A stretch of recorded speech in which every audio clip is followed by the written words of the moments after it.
yards the way that you guys were able to do? For us, it was just executing our plan.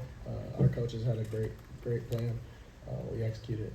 We knew they were a good team, and we knew we were a good team.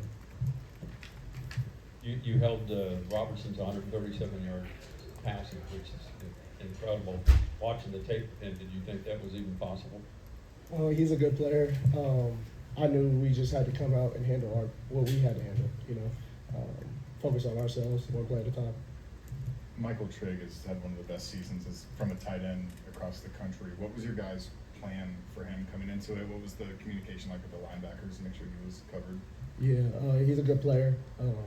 We joked about it. We guard Joe Royer every day, So going against Joe helps, So that's something that we took not lightly, but we executed it. Coach Satterfield talked about how at the half, Baylor scored a touchdown going into the half, and they were able to get on the other side of it. But when they were getting momentum, that there was a time where the defense stepped up. They started making plays. They got the turnover.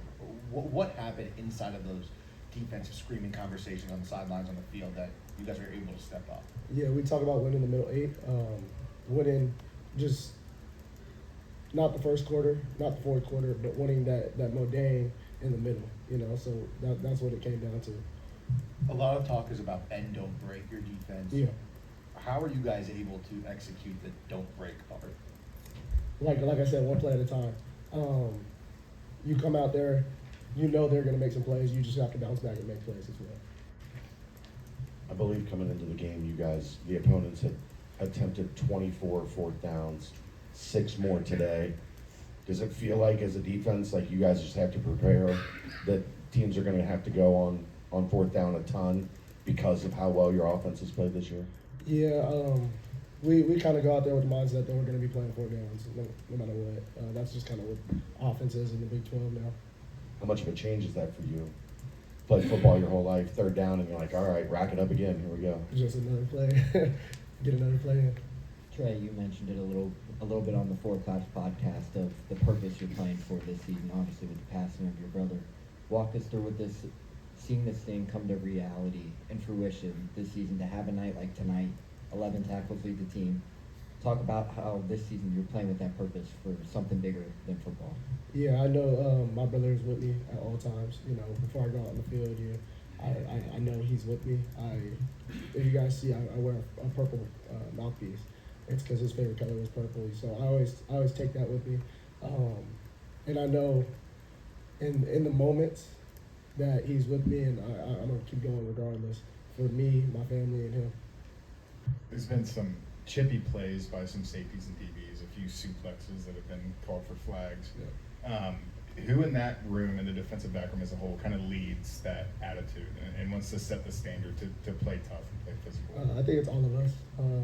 We kind of all have that chippy mentality of we got this and we're going to do this, It helps when you have corners like Logan Wilson who chip in for nine time. So.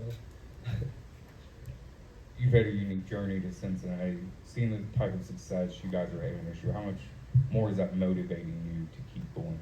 It motivates me a lot. I feel like we were on the verge last year, and we got certain pieces that I feel like just stepped our game up that much more.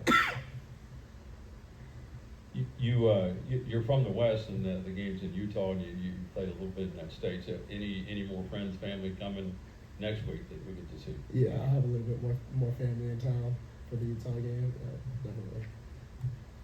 Trey, obviously, year 2 in this system.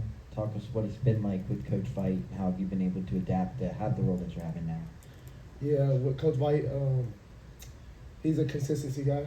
So you're making plays consistently. It doesn't have to be a big play. Just make your layups. Is what we talk about all the time, is making your layups. If you're making your layups, you'll see success in this defense. So I don't know if you guys, I think you talked to the corners. Did you guys get a chance to hear from Kobe Bryant before the game? And yeah, what's it like to see a guy like that having that kind of success around? It's inspirational, honestly. Just seeing him come back and talk to everybody, it's inspirational. It gives you that little bit more drive. Thanks, Trey. Yes, sir. I appreciate you guys. Thanks.